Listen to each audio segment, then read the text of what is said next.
لہذا ہر موقع پر جب کہ ہم کسی نئے دور کا آغاز کر رہے ہوں، یہ دونوں کام ضروری ہیں،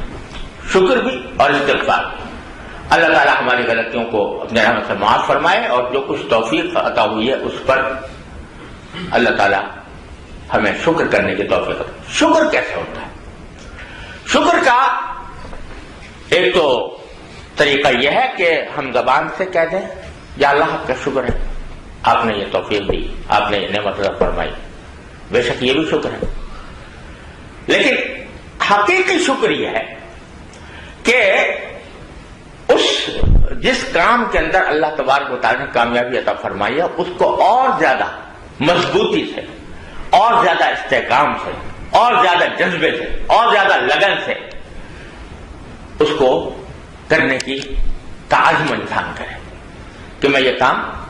اور زیادہ محنت سے کروں گا، اور زیادہ لگن سے کروں گا۔ یہ شکر جس کام پر اللہ تعالیٰ نے مجھے کامیابی دی، یہ اس کی نعمت ہے، اس کا شکریہ کہ میں اس کام کو اور زیادہ بہتر طریقے سے کروں، اور زیادہ اس کو آگے بڑھاؤں، اور اللہ تعالیٰ اور کامیابی عطا فرمائے۔ تو شکر کا معنی صرف لفظی زبان سے شکر ادا کر دینا نہیں ہے، بلکہ اس کا تقاضا یہ بھی ہے کہ اپنے کام کو بہتر سے بہتر بنانے کی کوشش کریں۔ آپ کا جو یہ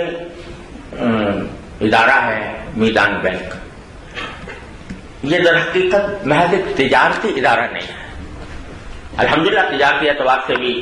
کسی سے پیچھے نہیں ہے، بلکہ بہتوں سے آگے ہے۔ یہ اللہ تعالیٰ کی نعمت ہے، اور اللہ تعالیٰ اس میں اور ترقی دے۔ لیکن یہ صرف ایک تجارتی ادارہ نہیں ہے، یہ ایک مقصدی ادارہ ہے، یعنی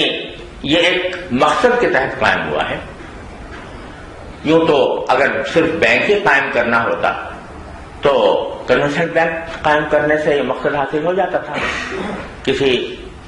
اور اس میں تغیر تبدل کی ضرورت نہیں تھی، اتنے ڈپارٹمنٹ کی ضرورت نہیں تھی جس میں نئے نئے پروڈکٹس بنائے جا رہے ہیں اور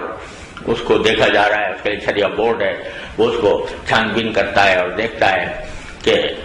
یہ پروڈکٹ شریعت کے مطابق ہے یا نہیں ہے۔ آڈیٹنگ بھی دو طرح کی ہوتی ہے، شریعہ آڈٹ بھی ہوتا ہے، اس کو دیکھا بھی جاتا ہے کہ شریعت کے مطابق کام چل رہا ہے کہ نہیں چل رہا۔ یہ سارا جھنجھٹ کیوں؟ اس لیے کہ مقصود صرف تجارت کرنا نہیں ہے، مقصود در حقیقت یہ ہے کہ یہ اسلامی بینک،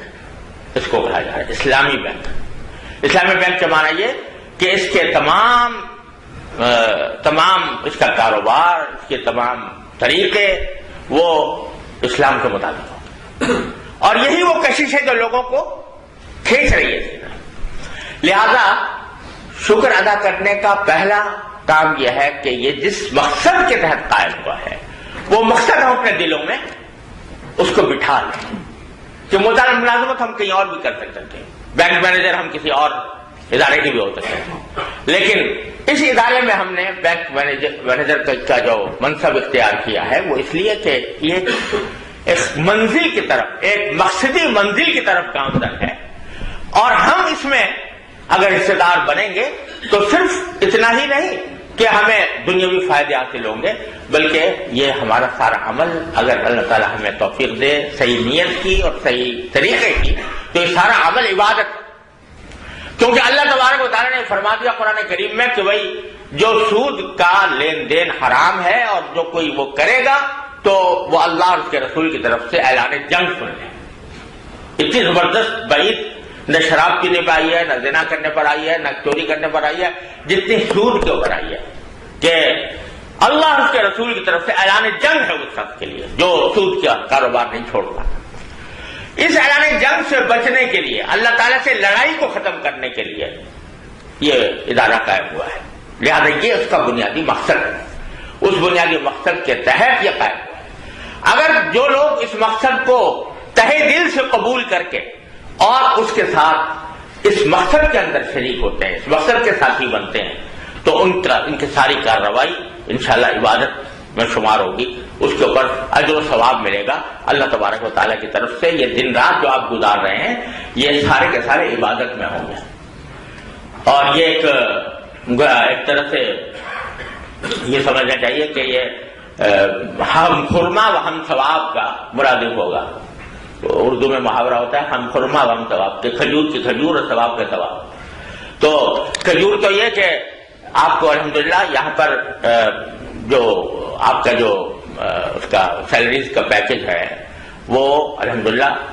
اعلیٰ درجے کا ہے اور کسی سے پیچھے نہیں ہے، زیادہ ہو تو یہ تو کھجور ہے. اور جب آپ نے اس میں نیت کرنی کہ یہ مدینے کی کھجور ہے اور مدینے کی محبت کی وجہ سے، نبی کریم صلی اللہ علیہ وسلم کی محبت کی وجہ سے میں اس کو کھا رہا ہوں، تو ثواب بھی ہو گیا.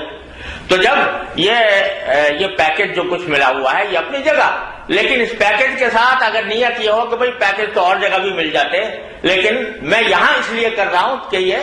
مجھے اللہ اور اس کے رسول سے لڑائی سے بچانے کے لیے اور اللہ رسول سے جنگ سے بچانے کے لیے مجھے یہ طریقہ اختیار کر رہا ہوں، تو اس میں انشاءاللہ وہ کھجور کی کھجور اور ثواب کا ثواب. اللہ تعالیٰ اس کی توفیق کرے. یہ چیز اگر ذہن میں بیٹھ جائے تو اس کا پھر اثر ہمارے قول و فعل پر پڑے گا، اور پھر آپ جو کام کر رہے ہوں گے وہ صرف نوکری کے خاطر نہیں کر رہے ہوں گے، پھر وہ اس مقصد کے ساتھی بن کر رہے ہوں گے، اور اس میں اس بات کی رعایت بھی زیادہ کریں گے کہ بھئی جو صحیح طریقہ ہے وہی اپنائیں، جو کچھ ہدایات دی جا رہی ہیں ان کی پوری پابندی کریں، اس کے اندر کوئی غلطی نہ ہو. تو ایک شکر کا حصہ یہ ہے. دوسرا یہ ہے کہ بعض لوگ یہ سمجھتے ہیں، یہ عجیب قسم کی غلط فہمی اور غلط عملی ہمارے معاشرے میں ہو گئی ہے کہ اگر کوئی شخص دین کی طرف آئے تو پھر اس میں اگر کچھ ڈھیلا ڈھالا بھی رہے تو کوئی حرج نہیں. لوگ سمجھتے ہیں کہ کیونکہ اب یہ دین کی طرف آیا لہذا اس کے اگر جو پروفیشنلزم ہے، پروفیشنل طریقہ ہے، اس پروفیشنل طریقے میں کچھ کمی بھی ہو جائے تو کیا ہے، ہم تو وہی دیندار ہیں، ہم تو نماز روزے کرنے والے ہیں، ہم تو دین کے اوپر چلنے والے ہیں، لہذا اگر پروفیشنل طریقے سے کے اندر کوئی کمی واقع ہو جائے تو کیا حرج ہے. یہ خامخواہ کا غلط اور گمراہ کن تصور لوگوں کے ذہن میں بیٹھنے لگا ہے. تو خوب سمجھ لیجئے، جو آدمی دین کی طرف چلا ہو، دین کی طرف آ رہا ہو، اس کو دوسروں سے زیادہ اپنے طریقہ کار کو بہتر اور مستحکم بنانے کی ضرورت ہوتی ہے تاکہ وہ لوگوں کو اب دین کی طرف اٹریکٹ کر سکے. اگر آدمی جو ہے وہ یہ سمجھے کہ وہ دین کی طرف آنے کی وجہ سے، اسلام کی طرف آنے کی وجہ سے میں سست رہوں یا دوسروں سے پیچھے رہوں، تو یہ بہت ہی گھٹیا سوچ ہے. دین تو یہ کہتا ہے کہ اسلام یہ کہتا ہے کہ جو کام کرو اس کو تکمیل کے ساتھ، اس کو اہتمام کے ساتھ انجام دو، اس کو بہتر سے بہتر بنانے کی کوشش کرو. یہ نہیں کہ تم نے اس کی وجہ سے اپنے جو پیشہ ورانہ فرائض ہیں ان کے اندر کوئی کوتاہی کر دی ہے، اسے آپ پیچھے رہ گئے. ہونا تو یہ چاہیے کہ جو اسلام کے طریقے پر عمل کر رہا ہو وہ دوسروں کے لیے ایک مثال بنے، دوسروں کے لیے ایک نمونہ بنے، اور وہ اپنے پروفیشنلزم کے اعتبار سے بھی وہ دوسروں سے بہتر نظر ہے. لہذا اللہ تعالیٰ کے شکر کا پہلا کام تو یہ کہ مقصدیت کے ساتھ ہو اور اس کی اب عبادت سمجھ کے ہو. دوسرا یہ کہ اسی کو جتنا بہتر بنایا جا سکے، جتنا طریقہ اپنے طریقوں کو زیادہ پرکشش بنایا جا سکے اتنا اس کو بنانے کی پوری کوشش کی جائے.